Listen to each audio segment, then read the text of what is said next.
আর মা তখন মানুষের কণ্ঠে বলে দিয়ে চাল করে দিদি নামাই। এই শুনে পড়ে সঙ্গে সঙ্গে অজ্ঞান হয়ে যায়।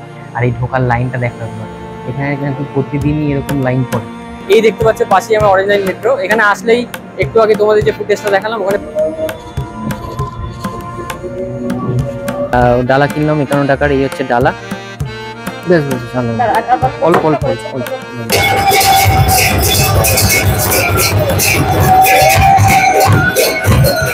এই হ্যালো বন্ধুরা, কেমন আছো সবাই? আশা করছি সবাই খুব ভালো আছো, সুস্থ আছো। আবার একটা ট্রাভেল ভিডিওতে তোমাদের সকলকে স্বাগত জানাই। আজকের ভিডিওটাও কিন্তু হতে চলেছে আগের ভিডিওটার মতনই কলকাতারই ভিডিও। কলকাতার মধ্যেই আজকের ভিডিওটা, আজকে ট্রাভেলিং পর্ব। আজকে আমি যেতে চলেছি হচ্ছে মা শ্যামাসুন্দরী মন্দির। অনেকেই জানো মা শ্যামাসুন্দরী মন্দির আগে ছিল মানিকতলাতে কলকাতার, কিন্তু সেখান থেকে মাকে সরিয়ে নেওয়া হয় কিছু কারণের জন্য। আর এখন মায়ের নতুন মন্দির প্রতিষ্ঠা হয়েছে, সেটা হচ্ছে মুকুন্দপুরে। এই মুকুন্দপুরে আজকে আমরা যাব। ঘড়ির কাঁটায় এখন সময় হচ্ছে সকাল 10:20, আর মন্দির খোলা থাকবে দুপুর 1টা অবধি, তারপর আবার বিকেলে খোলে। সমস্ত কিছু ইনফরমেশান থাকতে চলেছে আজকের এই ভিডিওতে। তো আশা করছি ভিডিওটা ভালো হবে এবং তোমরা ভিডিওটা পুরোটা দেখবে। আর যারা যারা আমার চ্যানেলে নতুন আছো তারা অবশ্যই সাবস্ক্রাইব করে পাশে থেকো কিন্তু। তাহলে চলো ভিডিওটা শুরু করা যাক। এখন এখান থেকে বেরোবো আমি হচ্ছে মুকুন্দপুরের উদ্দেশ্যে। মুকুন্দপুরে যাওয়ার জন্য অনেকগুলো মাধ্যম আছে, তবে আমি আজকে যাব হচ্ছে মেট্রো করে। এছাড়া তোমরা যদি অন্যভাবে মায়ের মন্দিরে যেতে চাও তাহলে তোমাদের যেতে হবে বিধাননগর স্টেশনে। বিধাননগর স্টেশন থেকে মুকুন্দপুরের যে কোনো বাস ধরে তোমরা পৌঁছে যেতে পারবে মুকুন্দপুর মেট্রো স্টেশন বা বাস স্টপ। সেখান থেকে একটা টোটো বা পায়ে হেঁটে তোমরা পৌঁছে যেতে পারবে মায়ের মন্দিরের সামনে।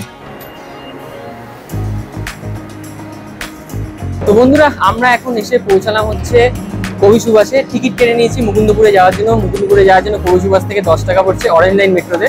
এই দেখতে পাচ্ছ পাশেই আমার অরেঞ্জ লাইন মেট্রো। এখানে আসলেই একটু আগে তোমাদের যে ফুটেজটা দেখালাম ওখানে বুঝতে পেরে যাবে কোন দিকে অরেঞ্জ লাইন মেট্রো। আজকে তো ফাঁকা ফাঁকাই আছে, আজকে যেহেতু ঈদ প্রচন্ড ফাঁকা ফাঁকাই আছে। এখান থেকে ধরে আমরা যাবো হচ্ছে মুকুন্দপুর। বেশিক্ষণের রাস্তা না, মুকুন্দপুরে নেমে আবার 15 মিনিটে হাঁটা আছে। শুনেছি নাকি ওখান থেকে কোনো কিছু পাওয়া যায় না। এখন ঘড়ি কাটায় অলরেডি 12:14।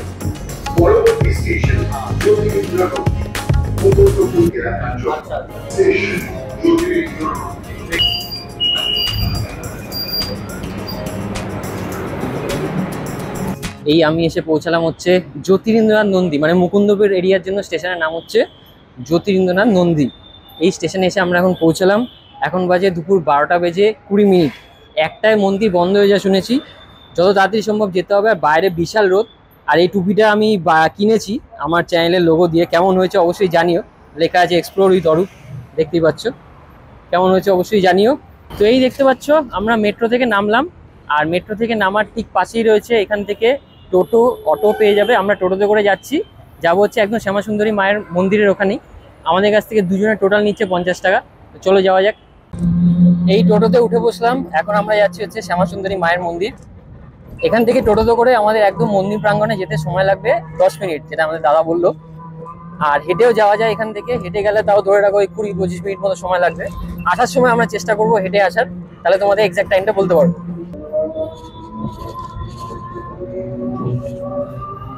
এই ঠিক আমার পেছনে দেখতে পাচ্ছ এই হচ্ছে মায়ের মন্দির, মানে জীবন্ত কালী মা শ্যামাসুন্দরী মায়ের মন্দির। তার ঠিক পাশেই এই পাশটাতেই আছে হচ্ছে ডালার দোকান। এদিকে আমরা এখন যাব।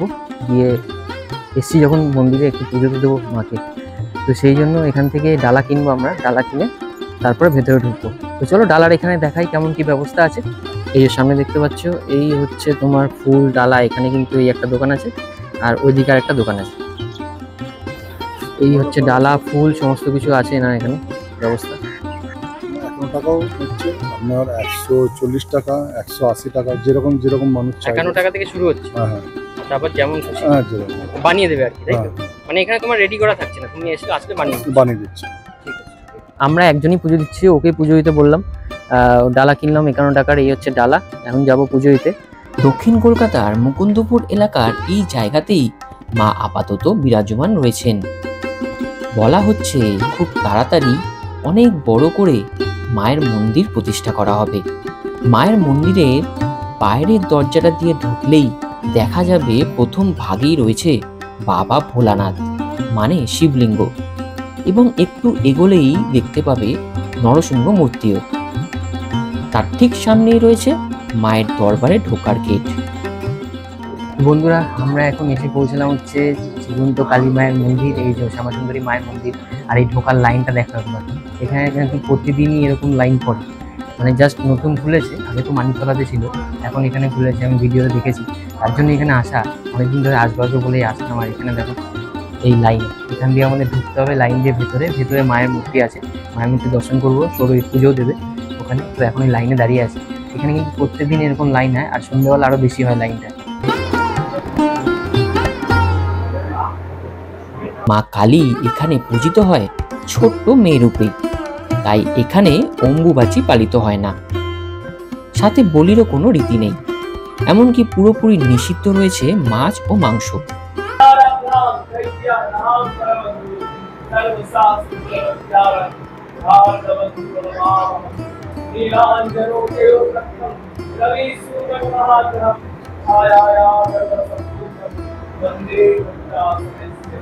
বেদিতে উপবিষ্টিতা শ্যামসুন্দরী মায়ের গায়ে ঘেঁষেই রয়েছেন জগন্নাথ দেব, বলরাম দেব ও সুভদ্রা দেবী।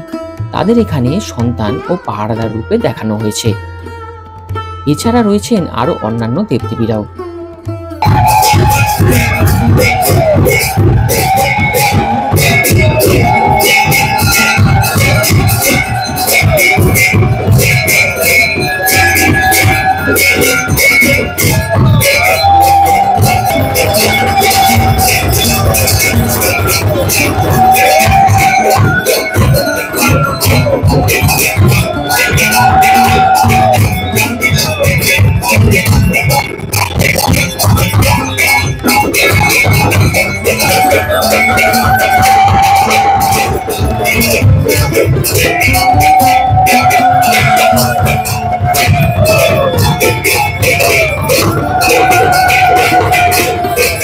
এখানে মাকে চালকলা দিয়ে পুজো দেওয়ার রীতি রয়েছে।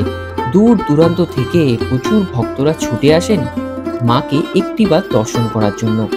তাদের বিশ্বাস বলছে কাউকে কখনো খালি হাতে ফিরিয়ে দেন না শ্যামসুন্দরী মা। ভক্তের কাতর প্রার্থনায় ঠিক সাড়া দেন তিনি, তাই তাকে জীবন্ত কালী মাও বলা হয়।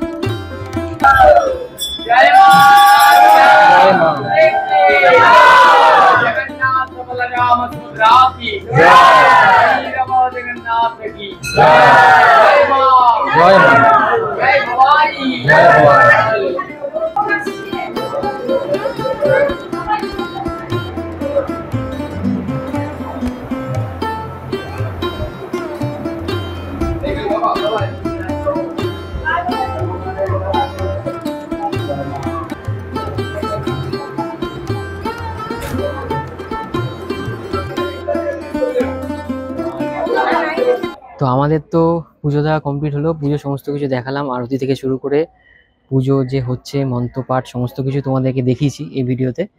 এবার আমরা দাঁড়িয়ে আছি এখন হচ্ছে ভোগ প্রসাদের লাইনে, মানে এখানে পুজোর শেষে ভোগ প্রসাদ দেওয়া হয়, মানে ঠাকুরকে যে ভোগটা দেওয়া হয়, তাই তো ভোগটা নিবেদন করা হয়, সেই ভোগটাই কিন্তু দেওয়া হয় মানুষজনকে, যারা যারা আসে পুজোতে বা যারা থাকে লাস্ট অবধি তাদেরকে কিন্তু দেওয়া হয়।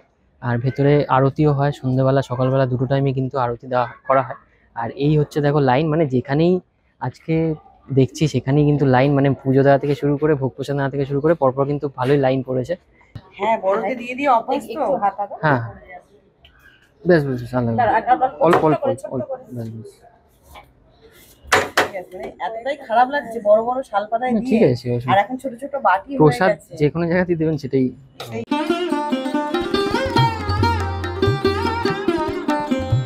এই যে নিয়ে নিয়েছি প্রসাদ, এই প্রসাদ এখন খাবো, চলো।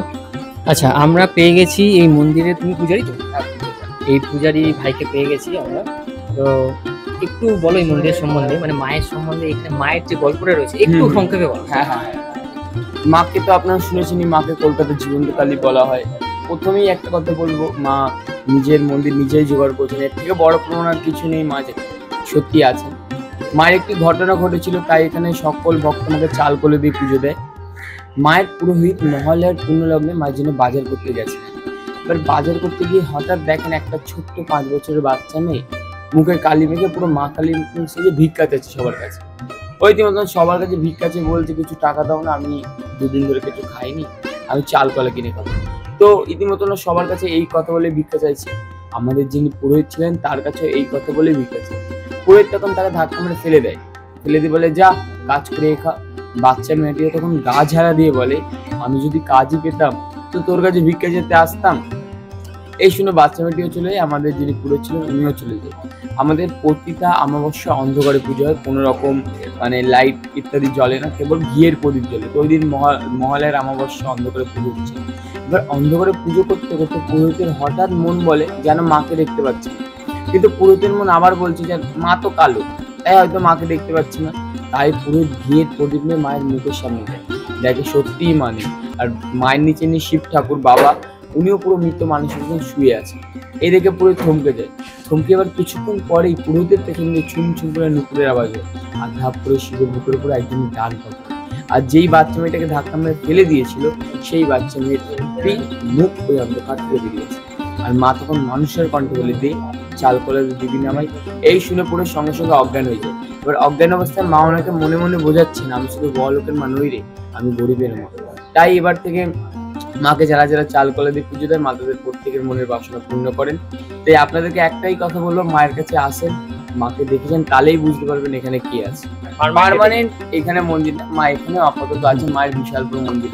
আচ্ছা, বিশাল বড় মন্দির। হ্যাঁ আর মন্দির কটা থেকে খোলে? হ্যাঁ, মন্দির সকাল 8টা থেকে 1টা অবধি খোলা থাকে, আবার 1টা থেকে 4টে বন্ধ, আবার 4টা থেকে 8টা অবধি খোলা থাকে। আচ্ছা, আর তোমার এমনি আরতির টাইম কি? আমাদের মায়ের দুপুর 12:30 নাগাদ ভোগ আরতি হয়, আর সন্ধ্যে 6:30। আর এমনি ভোগ প্রসাদ কি রোজই দেওয়া হয়? হ্যাঁ, ভোগ প্রসাদ রোজ দেওয়া। বন্ধুরা, আজকে আমাদের মায়ের মন্দির দর্শন তো কমপ্লিট হয়ে গেল। অনেক দিন থেকে আসার ইচ্ছা ছিল, আজকে সেখানে আসতে পেরেছি। এরপরে বাড়ির লোকজনকে নিয়ে আসবো, খুব ভালো লাগলো আমার। তো এই ছিল মায়ের মন্দিরের ভিডিও। আর একটা জিনিস যেটা তোমাদের ভিডিওতে বলা হয়নি, ওনারা আমাদের আলাদা করে বললো, সামনে অক্ষয় তৃতীয়ার দিন মা সবার হাতের, মানে এখানে অনেকের যারা যারা আসবেন তাদের হাতের রান্না খান। তো সেই সময়টা কিন্তু খুব ভালো লাগে। ওনারা বললেন পারলে আসার জন্য, তোমাদেরকেও বলতে চাই তাই জন্য, অক্ষয় তৃতীয়া পারলে একবার এসো অবশ্যই। আর তারপরে হচ্ছে আষাঢ় মাসের পূর্ণিমা, সেই সময় হচ্ছে স্নান যাত্রা মায়ের। তো সেই সময়টা কিন্তু সত্যিই খুব ভালো লাগে বলে এখানে আসে। অবশ্যই এনারা বললো যে আমাদের আসতে ভিডিও করার জন্য, কিন্তু খুব ভালো লাগবে সেই টাইমটা। চেষ্টা করবো আমরা আসার, তোমাদেরকেও ইনফরমেশনটা দিলাম। তোমরা অবশ্যই এই টাইমটা এসো, যারা এখনো আসোনি বা যারা এসেছো তারা জানোই মায়ের মহিমা অপার, তাই না? তো মায়ের টানেই এখানে আসা। অনেক দিন ধরে ভাবছিলাম শ্যামসুন্দরী মাকে দেখতে যাবো, মানিকতলা দেখতে যাইনি, এখন এখানে মুকুন্দপুরে চলে এসছে। তো যারা যারা হেঁটে আসছো স্টেশন থেকে, মেট্রো স্টেশন থেকে, তারা মেট্রো স্টেশনের পাশ দিয়ে, মানে মেট্রো স্টেশন থেকে বেরোলেই এই যে অভিদীপ্তা বিল্ডিংটা পাবে, এই অভিদীপ্তা বিল্ডিংয়ের গা বরাবর এগিয়ে আসলে এখানে অভিদীপ্তা বিল্ডিংয়ের 1 নম্বর গেটের সামনে তোমাদের আসতে হবে। এই আমার পেছন দিকে দেখতে পাচ্ছি, এই হচ্ছে 1 নম্বর গেট। আর তার ঠিক অপোজিটে রয়েছে ইনস্টিটিউট অফ ম্যানেজমেন্ট স্টাডি। এটা হচ্ছে ল্যান্ডমার্ক।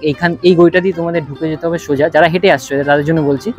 সোজা চলে গেলে, সোজা গিয়ে একটু মানে একদম সোজা চলে যেতে হবে, সোজা গিয়ে বাদিকে যাবে, কিছুটা গেলে মায়ের মন্দির। যারা হেঁটে আসছো তাদের জন্য কিন্তু এই ইনফরমেশনটা খুব দরকারি। এই যে দেখতে পাচ্ছ পেছনে, আমরা এসে পৌঁছে গেলাম হচ্ছে জ্যোতিরিন্দ্রনাথ নন্দী, মানে হচ্ছে মুকুন্দপুর মেট্রো রেলওয়ে স্টেশন।